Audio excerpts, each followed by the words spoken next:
Okay, magandang araw sa atin lahat mga kababayan, saan man panig kayo ng daigdig naron. Dito na naman tayo sa another episode ng ating vlogs, Badong Aratilis po. Pag-uusapan natin ngayon, ito po, no? Si Auntie Claire na po yung gumawa ng kwento laban kay BP Sara, no? Pauso para siraan si BP Sara. Nung sumagot po si BP Sara, si BP Sara na po yung fake news. Tindi talaga yun. Kung hindi ka gumawa ng kwento laban kay BP Sara, hindi siya sasagot. Pag hindi siya sumagot, nung sumagot siya, putya, fake news na. Antindi mo talaga, Auntie Claire. BBM, nagsalita po no, sa India. Ito po, nakakatakot po na sabihin to. No? Sabi po ni BBM ay tila problema po ng ating bansa kung sakali po na matuloy po ang digmaan sa pagitan ng US at China, ano raw po tayo, puwersado po tayo na ah, get involved, no? Puwersado po tayo na makisali. Hindi talaga ng Pangulo natin. Parang hindi Pangulo ng Pilipinas. Ano po kinalaman natin sa US, China at Taiwan? Okay, pag-uusapan din po, ayan po ang mga pag-uusapan natin at iba pa mga balita. Pero bago yan, kung bago ka pa lang dito sa ating channel, mag-subscribe ka na. Dahil ito lang ang tanging channel na may kinikilingan, may pinapanigan, una sa balita, huli sa impormasyon, kaya ano pang hinihintay nyo? Pindot na, okay, pag-usapan natin, no? Alam nyo po, etong si Auntie Claire talagang gumagawa po siya ng kwento para yun na po ang pag-usapan. Tama po si BP Sara eh. Ito po ang ginagawa nila, yung political, ano na nga yun, lagi ko nakakalimutan yung term na yan eh. Yung sinasabi, scapegoating, political scapegoating, no? Hindi po natin maintindihan. Kaya lang po, talagang ang galing po ng ano nila eh, no? Ang galing po talaga ng paggawa nila ng kwento, no? Okay. Paano po nagsimula yung kwento na yan? Tignan nyo ha. Walang kaabog-abog sinabi ni Auntie Claire na meron daw nagtanong sa kanya kung may travel order na po, napabalita raw po o nabalitaan niya na pupunta. Ito po yung mismong wordings ha. Maganda po, pakikinggan natin ng ano tapos ako na mag... Nabalitaan at ito na itanong sa atin na meron daw na balak ang Vice Presidente na pumunta sa Kuwait, no? Ito ang kwento niya. Mayroon po tayong nabalitaan at may nagtanong sa atin. So, chismis to, nabalitaan lang eh. Di ba? Mayroon po tayong nabalitaan at na nagtanong sa atin na pupunta daw po si Vice President Sara Duterte sa Kuwait sa August 8. Di nabalitaan niya lang. Chismis po to kasi bakit po chismis? Chismis. August 10 na po ngayon. Binabati ko nga pala lahat po ng ang apelyido ay August 10. Panahon po ni Marvin, August 10 ngayon. Okay. Ang linaw eh. Siya po nagkwento eh, di ba? Nabalitaan niya na pupunta si BP Sara sa Kuwait, August 8. So, alam natin na hindi ito natupad, di ba? Okay, pakinggan ko lang ng konti. Ng August 8. Pero as we speak, Pero as to speak, hanggang ngayon daw na ako'y nagsasalita, sabi niya, wala pa pong ina-apply na travel order. So, ibig sabihin, no, pinahihiwatig, hindi man sinabi, na ihahakin na request for travel authority ang Vice Presidente sa sinasabing pagbibiyahe. so dalawa po yung pinahihiwatig, no? Pinagbibintangan niya po yung ating pangalawang pangulo na pupunta ng Kuwait nang hindi nagpapaalam, 'di ba? Kasi wala pa raw travel order eh. Nakukuha niyo po yung ginagawa niya. Siya na yung nagchismis. Sinisiraan niya po yung yung pangalawang pangulo ng Pilipinas na pumupunta, bumabiyahe ng bumabiyahe kahit walang paalam na hindi pa po nangyayari. Ha? Wala pa pong pangyayari na si BP Sara ay nag-travel sa ibang bansa para anang walang paalam. Lahat po yan may travel order. Alam niyo po, matagal na po si BP Sara nanunukulan. Hindi po tuunan niyang panunukulan yung kanyang pagiging vice president, no? Matagal pong vice mayor, naging mayor po. Alam niya po yan, simple lang po yan. Alam niya po bilang vice mayor, na pag umalis ka ng Pilipinas, travel order. No? Basic na basic po na kaalaman yan. Tapos, sa tingin nyo ba lahat na nga sinisilip sa kanila? Yan pa mabubutas kay BP Sara? Yan pa mabubutas sa mga Duterte? Oh, kita nyo po yung pagta-travel ni Baste, di ba?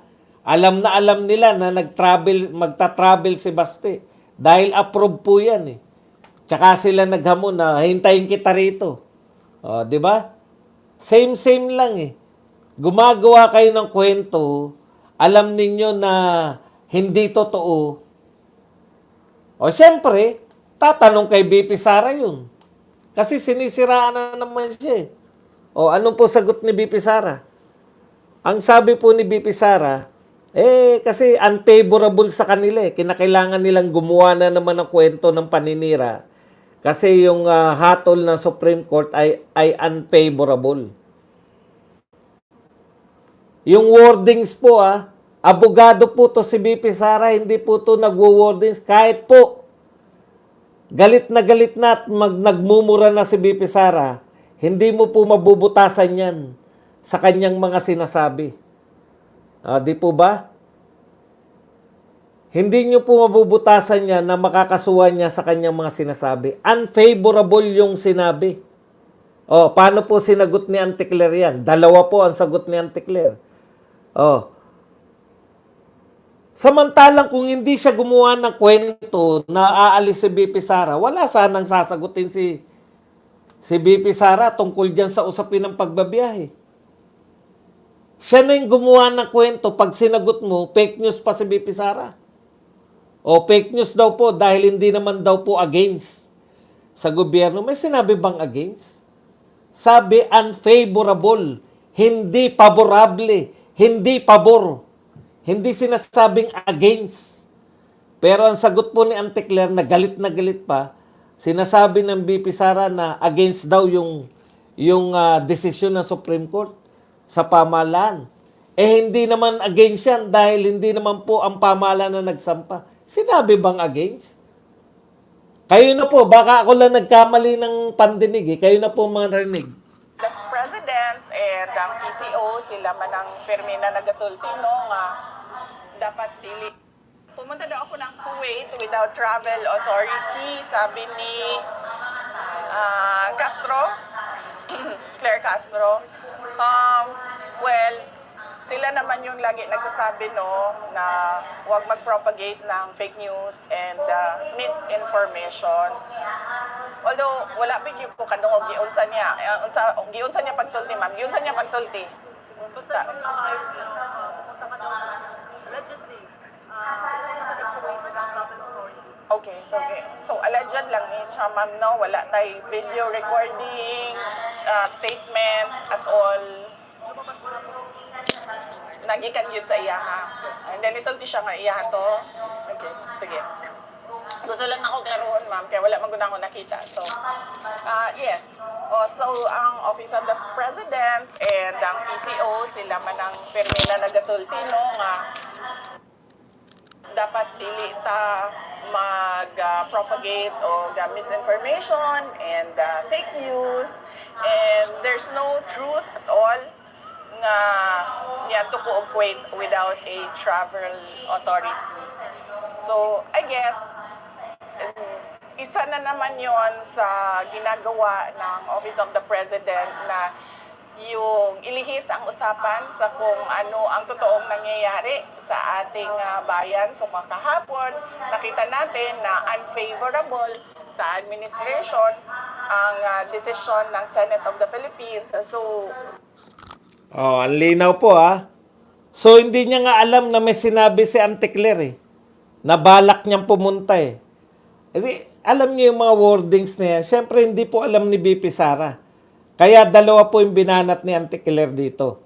Ang linaw na sinabi ni BP Sara, unfavorable sa administration, yung, hindi pala Supreme Court, yung ginawa po ng Senate, yung pagbabasura, o pag baka masyadong ano tong mga to yung pag lilibing pansamantalang paglilibing sa impeachment. Yan po yung problema rito no.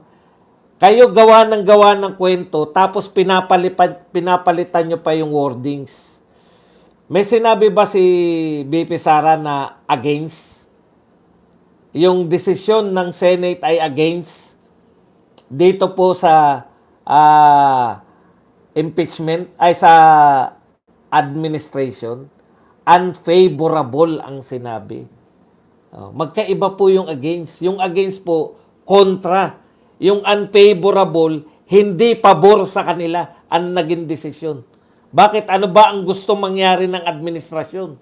Huwag na tayo magbulahan, Auntie Claire. Ano ba talaga gusto nyo? Ang gusto nyo, ma-impeach si BP Sara. Unfavorable sa inyo yung ginawa ng Senado. Hindi pabor. Pero hindi against.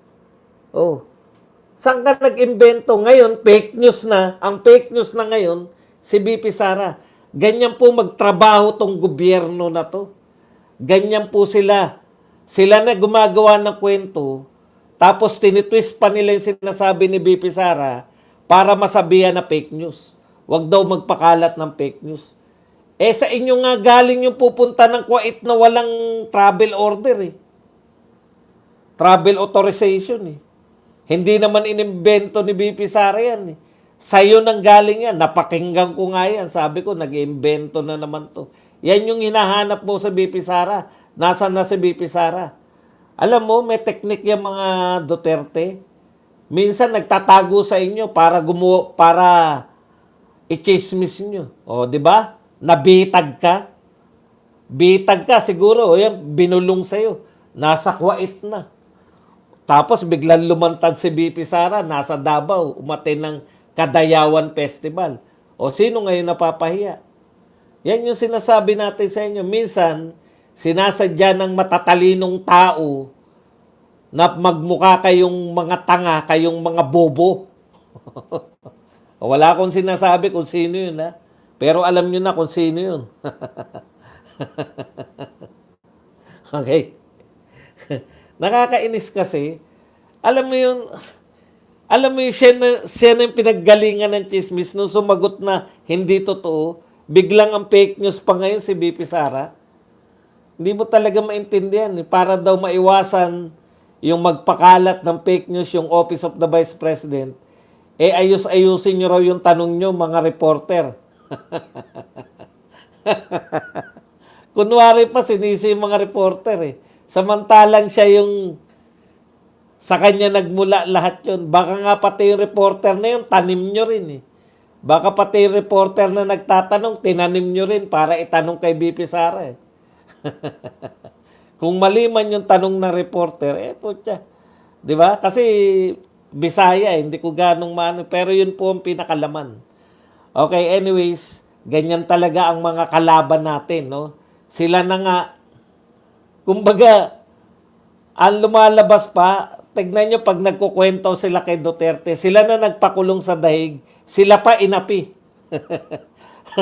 Pag kunuwento nila, yung nang-api pa sa kanila, yung nakakulong ngayon Ang tindi ng mga narratives nitong mga to, kaya alam nyo na, no?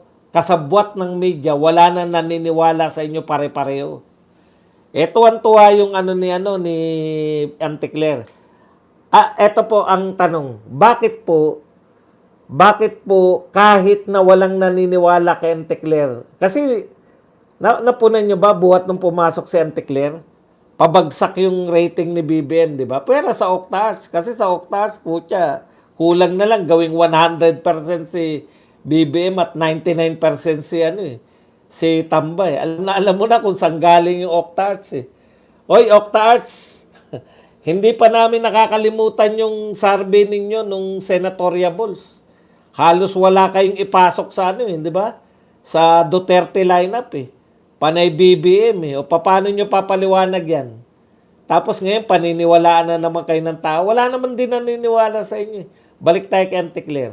Bakit kahit walang naniniwalang mamamayan kay Anticlair, in fact, hindi siya nakatulong sa...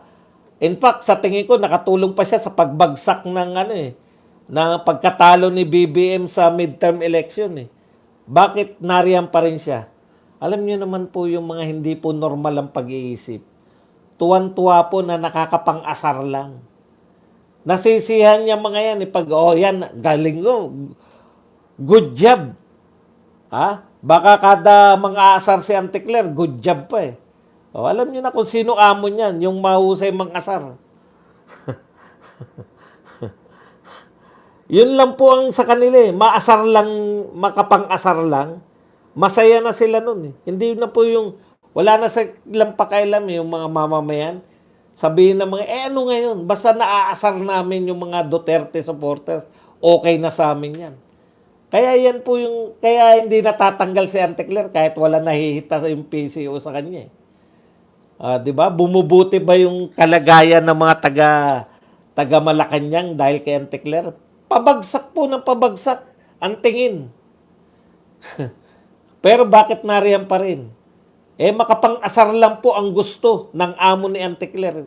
Kilala nyo na yung amo niyan. Parang hindi nyo naman kilala kung sino amo niyan. Panay mga wala sa hulog kasi. Bakit wala sa hulog? Ganun talaga. 'Di ba? Sabi nga ni BBM, ano ba talaga problema? Online gambling ba o addiction? Mr. President, huwag niyo na isama yung mga personal problem. Hindi man lang sinabi addiction sa laro di ba? Addiction in general. Mr. President, in general, addiction po talaga ay problemang malaki. Mapadroga, mapa lahat po ng uri ng addiction, Mr. President, ay malaking problema. Bakit po? Wala na po sa hulog mag-isip ang mga taong adik. Adik man sa sugal, adik man sa droga, adik man sa babae, adik man sa kung ano man ka saan ka man adik. Wala ka na sa normal na pag-iisip. Kaya po ganyan. Kaya hindi normal lang pag-iisip ng mga taon dyan. Biruin mo maging masaya kayo kahit kung ano-anong kwento na lang. Basta makita nyo lang na magalit yung mga Duterte supporters, masaya pa rin kayo. Kahit na po wala namang epekto. Wala naman nangyayari sa pang-asar nila sa mga Duterte supporters. Baka yun na yung ultimate goal nila, maasar kami. Maasar yung mga Duterte supporters. Wala nang iba. Bakit? Yan po. Lahat po ng addiction, Mr. President, hindi lang po sugal. Kasi mukhang pinoproblema nyo, sugal lang. Lahat ng uri ng addiction, ang resulta po niyan, hindi na po normal ang pag-uusap. Kahit nga ma-addict ka sa pag-ibig. Mahal na mahal mo yung tao, di ba? Ang sinasabi nga ng tao, ang pag-ibig ay bulag. Kahit na anong gawin sa'yo ng mahal mo, putya, mahal ko yan di ba? Ganun talaga.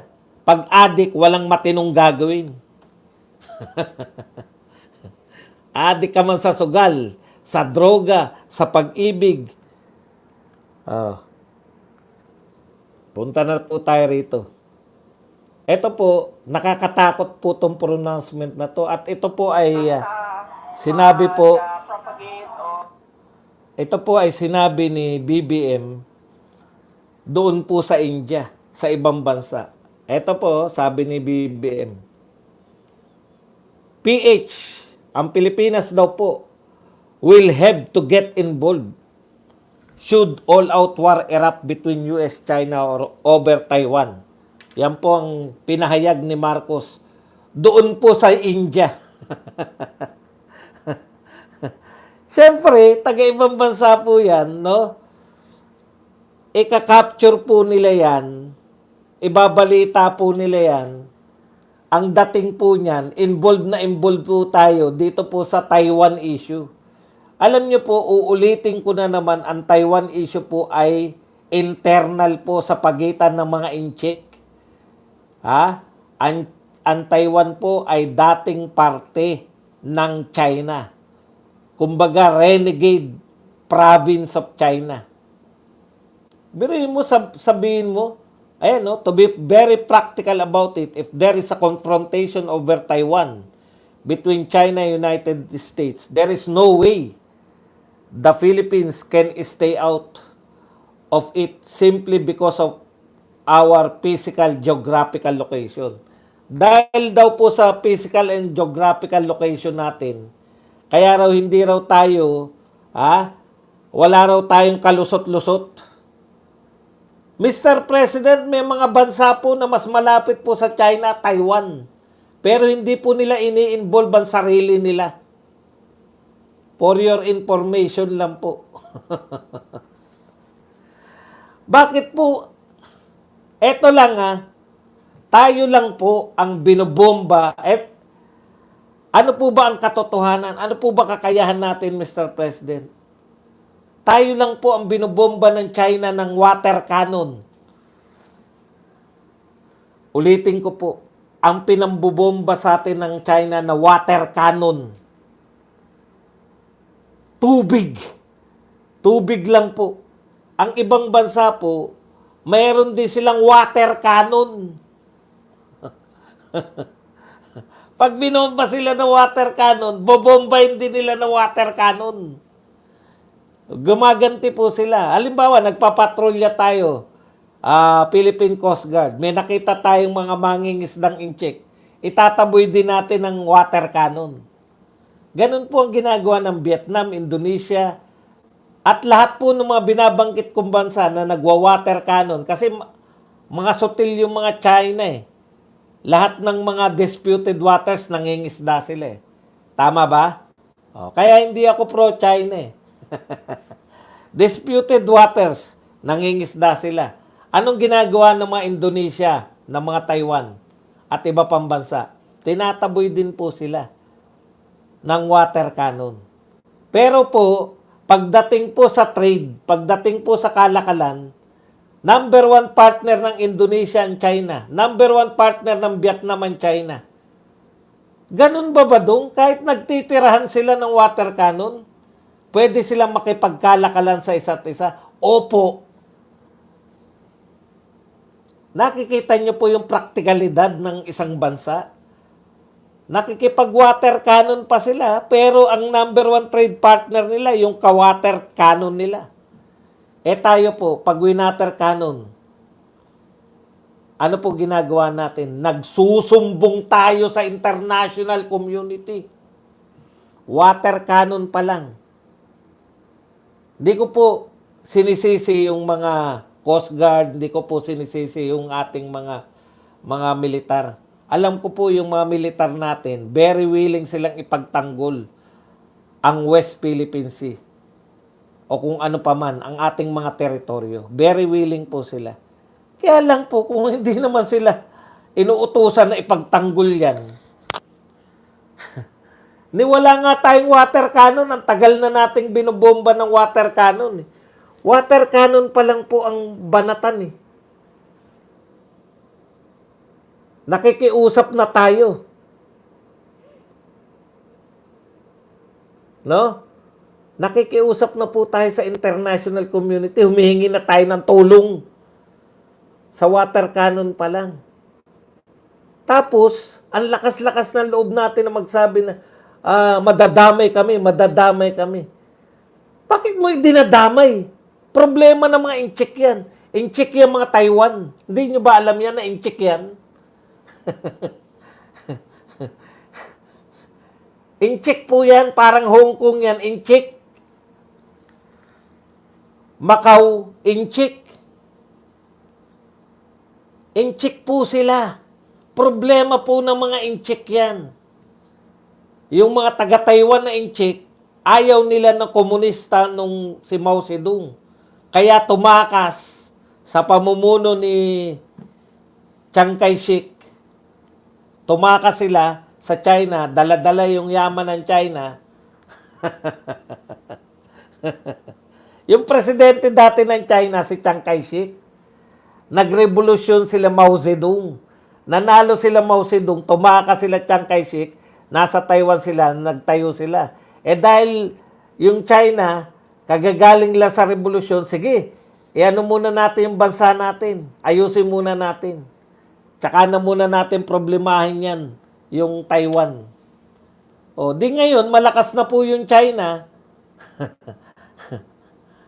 Gusto na nilang bawiin yung teritoryo nila. Ano mo pakialam natin dun?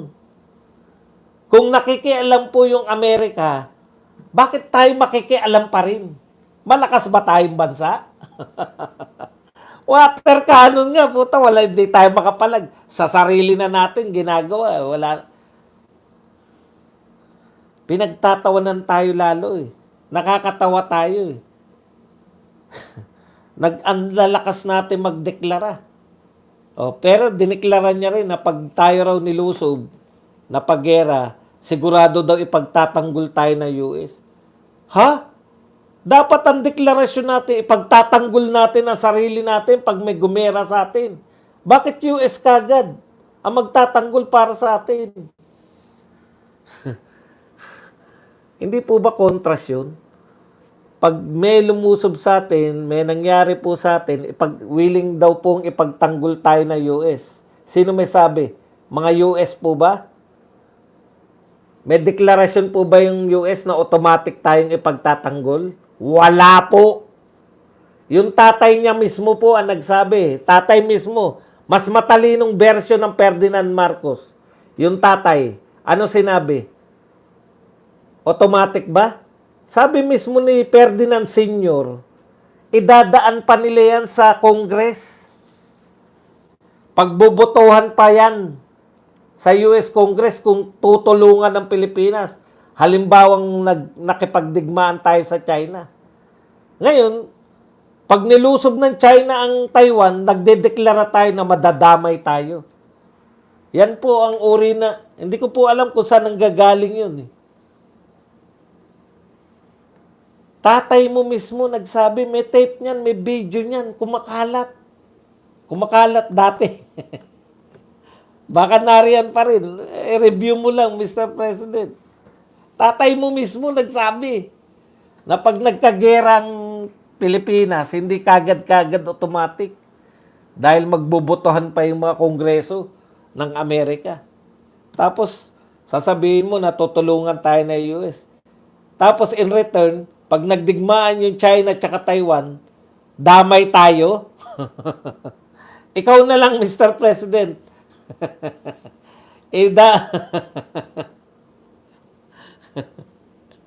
Wala po kaming balak na idamay po ang aming sarili. Diyan po sa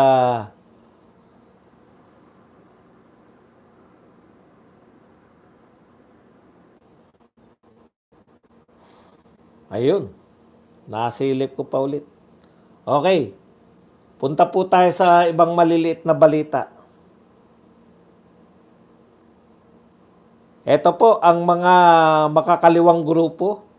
Sila-sila lang po ang nagrarally 2, 4, 6, 8, 10. 10 po sila. Kasama, sila-sila na yun. Sumisigaw po sila ng accountability na naman kaya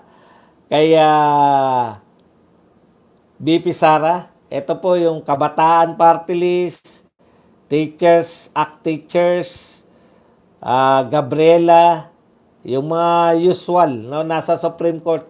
At sumisigaw po sila ng katarungan laban kay BP Sara.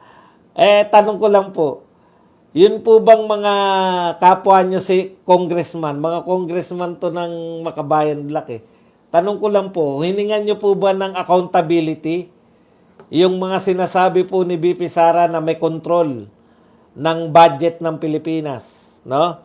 Yung mga bumubuo po ng small committee. Nalalantad po sa amin, may small committee pala diyan. Yung bumubuo po ng BICAM na hindi po pinaalam. Ngayon, naghugas kamay po sila. Ang sinasabi po, gagawin na pong open yung open na raw po. Magmula ngayon, open na raw sa publiko yung BICAM. Yung small committee po, open na rin ba sa publiko? Ikalawa po, yun pong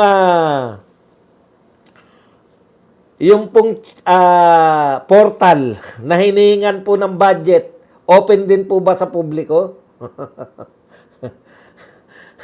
Niloloko niyo yung mga tao eh. Meron po ba kayong gagawing investigasyon? Iimbestigahan nyo ba yung sarili nyo? O Duterte na naman yung iimbestigahan nyo? Ano po pronouncement po nila? Itutuloy ang Quadcom. Ano po iimbestigahan sa Quadcom? Yung ugnayan ng war on drugs at nawawalang sabungero. Asan po doon yung pagnanakaw? Asan po yung mga flood control project na bilyon-bilyon po ang ninakaw ayon mismo sa Pangulo? Wala kayong balak imbestigahan. Bakit po wala kayong balak imbestigahan? Involved po ba mga congressman? Parang hindi naman. Parang DPWH na project po yun, di ba? O sabi ng Pangulo, may nakawan daw. Sinortcut ko na lang. Ayaw nyo kasing gamitin yung salitang nakawan eh. Marami daw magnanakaw dyan sa flood control projects. Iimbestigahan nyo po ba? May priority kayong imbestigahan. Ano po yung priority ng mga congressman na imbestigahan? Ayun, Dolomite pala ang priority nila. Iimbestigahan nila yung Dolomite tungkol sa baha. Very good. Galing nyo talaga. Unahin nyo pa yung Dolomite, no? Sige. Pag-uugnayin po nila yung baha sa buong mundo, iugnay po nila sa Dolomite. Yun ang culprit, yung Dolomite. Husay nyo talaga. Hindi pa nagsisimula, talagang dapat bigyan na kayo ng award eh. Tsaka ano pa po, Quadcom, binuhay nyo na naman. Very good talaga kayo. Ano po iimbestigahan sa Quadcom? Ano ang ugnayan na nakakulong na presidente sa mga nawawalang sabungero? Antindi. Nilabas na ba kopya? Ano pong nilabas na ba kopya? Ano po yung sinasabi nyo? Nasa dyaryo po. Nasa dyaryo po yan. Magbasa po kayo ng dyaryo. Sasabihin nyo na naman nilabas ang kopya. Ano kopya ang pinagsasabi nyo? Nasa dyaryo po yan. Quadcom po. Ang iimbestigahan po nila, yung ugnayan ng sabungero tsaka ng war on drugs. Sa dyaryo po yan. Hindi ko po invento yan. Mga kakampi pa kayo.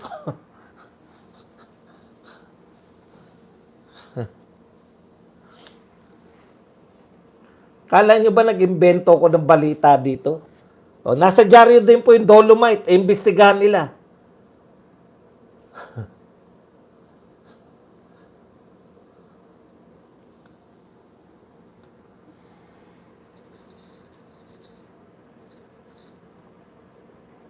Pati po yung mga pari na yan. Ang tatapang kunwari para ma-divert yung issue. Dinadivert nila sa sugal, di ba? Pero hindi naman nila kayang manawagan ng tuloy-tuloy. Impeachment pa rin. Lahat po yan impeachment. Lahat ng mga dilawan, kakamping. O halimbawa po, napakulong nyo na natanggal nyo na si BP Sara, napakulong nyo na. Automatic po ba na may makukulong na po sa nagkasala sa flood control project? Impeachment kayo na impeachment. Alam naman namin pare-pareho kung bakit gusto nyo mag-impeachment. Ayaw ninyo magkaroon ng kalaban si Martin. Ayaw nyo magkaroon ng kalaban si Risa Ontiveros na matindi. Di ba? Tingin kasi ng mga dilawan kakamping, pag si Martin lang ang kalaban ni Risa, mananalo sila. Tingin naman din ni Martin, pag si Risa lang ang kalaban niya, mananalo siya. Kaya pareho po ng utak eh. Pabagsakin natin to si Risa, si si BP Sara, pag hindi to nakatakbo, mananalo na ako. Ganyan yung mga dilawan, kakamping, at saka sa isang banda, tong mga loyalista. Yan lang kasi ang tangi nilang pag-asa. Ayaw na nila. Kala nyo naman wala nang ibang Duterte. Magtagumpay man kayo kay BP Sara, may Duterte pa rin na maniningil sa inyo. Bakit kayo magiging presidente? Halimbawa po, napagtagumpayan nila sa February, nag-file sila. At bumaliktad tong mga senador. Alam nyo mga senador, pag nagbaliktaran kayo dyan, bumoto kayo na matanggal si BP Sara, goodbye na kayo sa mga political career nyo. Para na kayong si Tol, para kayong si Abalos, para kayong si Pacquiao. Yan ang mangyayari sa political career nyo. Malalakas yan, maraming ginastos yan, sikat ng mga tao. O, ano nangyari? Binay. Sige, kontra pa kayo sa mga Duterte. Sisinsisi nga yung mga bumoto rito kay Bam Aquino. Pucha, pag hindi nagsasalita ng impeachment yan, ang sinasabi ni Bam before, ang sinasabi niya, unahin natin yung matunay na problema bago yung impeachment. Okay, ito po nakakatuwa. No? May nabasa po ko mula dito kay retired General Romeo Pocis. Republic of San Miguel na raw ngayon. Maganda at makakabuti sa mga taong bayan ang pag-volunteer ni Mr. Ramon Ang na ayusin ang pagbaha sa Metro Manila na walang gastos ang gobyerno at mga taong bayan. Pinahanap niya ang masinsina ng ugat ng problema. Bakit nagbabaha? Ano po to? Private. Si Ramon Ang, SM San Miguel Corporation. Ang dali-dali ang solusyon, sabi ni Mr. Ang. Tanggalin lang daw nakabara sa ilog. Ganun lang pala. Tanggalin ang mga bara sa ilog. Ito lang ang hindi maganda lalabas. Yung mga bara sa ilog, mga nagtayo ng mga pabahay sa ilog, mga nagtayo ng mga structure sa ilog. Tanggalin, laparan yung ilog, ibalik sa dati. Pwede raw yun magawa. Anong gagawin doon sa mga pabahay? Siya na raw bibili ng lupa para mailipat yung pabahay. Siya na raw. Hindi, magpe-presidente ka ba, Ramon?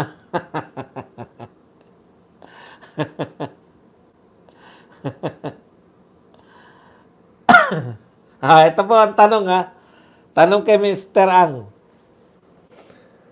Bakit malabo pong mapatupad? Sabi ni Romeo Pocis, General Romeo Pocis. Una, wala nang pagkakakitaan ng kickback ang mga congressman at mga mayores na mga flood control project. Hindi mo matutupad yan, Ramon Ang.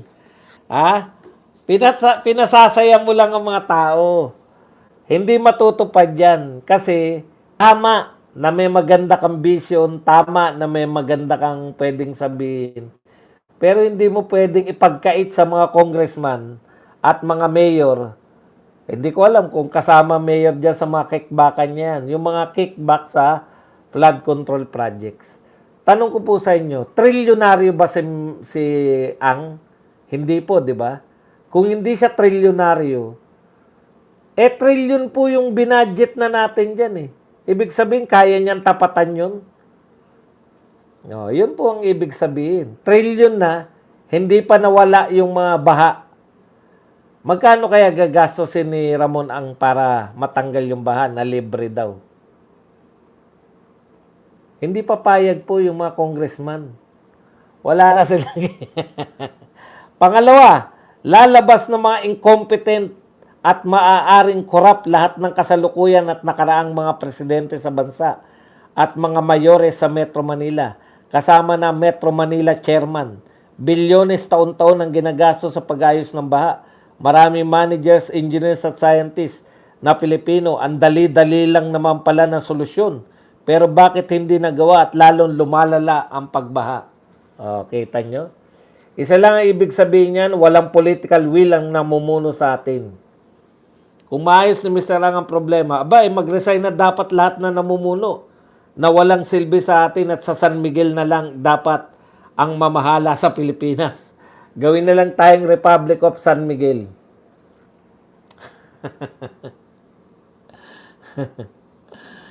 Trillion na sa papel. Tama, tama si Eduardo Alcalde.